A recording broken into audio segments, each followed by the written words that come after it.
Hello, and thank you for joining me for a quick conversation about what it means to be gifted and talented in Arkansas. Springdale Public Schools Gifted and Talented program has two goals: to identify students with high potential and exceptional performance, and to develop challenges to match student strengths and needs in preparation for successful futures. Students are identified as being GT or having gifted behaviors because they have a high potential or exceptional performance. These students have a need for a differentiation and challenge in their instructional program. What we typically see happen is students who are identified as gifted are pretty good at school. They know what to do. They don't have to put a lot of effort forth to get the correct answer or to meet grade level expectations, which is fine for that grade level. However, what we see is that once that student gets into upper grades where things might be a little more challenging, or they might not just already have that knowledge, they can struggle.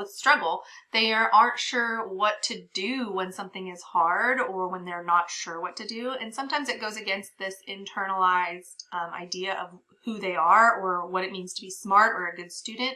And it can cause a lot of issues. It can cause underachievement. It can cause students to have behavioral issues. It can cause students to have perfectionist tendencies, a lot of anxiety around school. Part of this goal is to find these students early on so that we can make sure that we are providing a safe place for them to learn, that challenge is learning.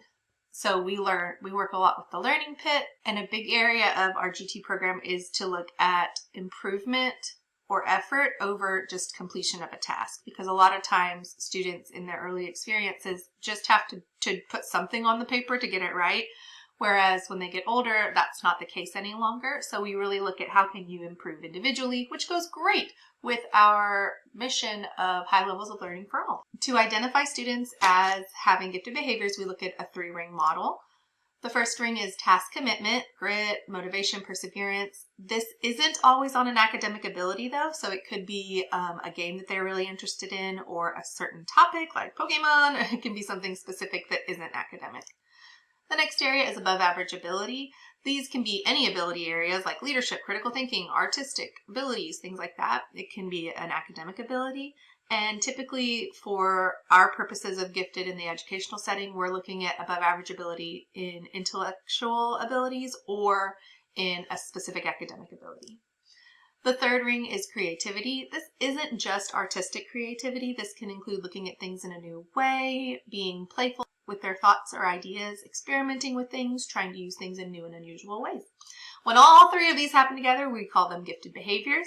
And our goal in our program is to identify these behaviors or the potential for these behaviors, and then to foster situations where students are able to grow in these 3 areas. So gifted and talented services are mandated by law. We are a needs-based program, and we are one of the ends of the special education spectrum. We are looking at students who, like we said, have above average ability, task commitment, creativity, and they might be above grade level expectations, but just because of that, we want to make sure we're still giving them opportunities to grow and learn. These are the 6 areas of GT programming. We have creative thinking, critical thinking, affective development, which is social emotional learning, problem solving, research and independent learning, and communication. And then these are the big things that we focus on in our GT program. We focus on going through the learning pit and learning that challenge is part of learning, that this part down here, this is where you should be when you're learning something new. Idea that learning should be effort, as well as these executive functioning areas. Sometimes we notice that gifted and talented students have executive dysfunction because they might not have had to work on time management before to get their work done, or they might not have to make a plan or stay organized. They can just figure it out on the fly, but these are really good skills. So I want to talk about how GT and special education are similar and then how they're different. So you can pause this and read over, but these are all of our similarities. Students have to qualify, students have to have permission to test and permission to place, and these are programs protected by law based on student needs. Some of the differences are that based on a student's IEP, their minutes can be flexible. Once you are identified as GT, you have to receive 150 minutes every week. There's not any flexibility in that. We also have mandatory enrichment services when there are not identified students in a grade level, where that is not the case in special education. So student rights under the Arkansas law: in a grade level where there's not a GT identified resource offered, so we're not pulling students who are identified as GT, all students participate in weekly enrichment activities provided by the GT facilitator. This has to happen at least once a month with the facilitator in person, and then the rest of the month, every week, there's a lesson that the teacher can give. Our teachers have been very gracious and have allowed me to do that every week, and it is fantastic. So once a student is identified as needing GT services, they have to meet with their GT teacher at least 150 minutes a week. One of the biggest things that we want to keep in mind is that when students come to GT, they should be receiving their GT stuff in place of that work that they would be getting in the classroom. And I know that is really difficult with schedules. So if there is ever a time where a student is being pulled from something that they really do need in the classroom, please get with me and we'll try our best to make sure that we can adjust things so that they are getting the services that they need. We also want to make sure that students are not pressured or punished for going to GT class, and we cannot hold them back from GT class just because of unfinished work or behavior. If this is a chronic issue, if they're never doing their work before GT class, or there is a really big behavior issue, please reach out to me. I really want to be a partner with you. I will do whatever I can to make sure that we are a united front and making sure that the kiddo is getting what they need to be successful. But the way that the law is written, we want to make sure that GT is in place of and not in addition to, because we don't want them to feel like, oh, I'm in GT and now I have all this extra work that I have to do. It should be in place of that classwork they would be doing in the general education classroom. Now they're just replacing it with the work that they're doing in the GT classroom. So some of the work that our GT program is doing currently: we have many committees that are meeting for GIEPs, gifted individual education plans, progress reports, exiting procedures, things like that, because we really want to make sure that our program is serving the students who need it and that we are continuing to be flexible.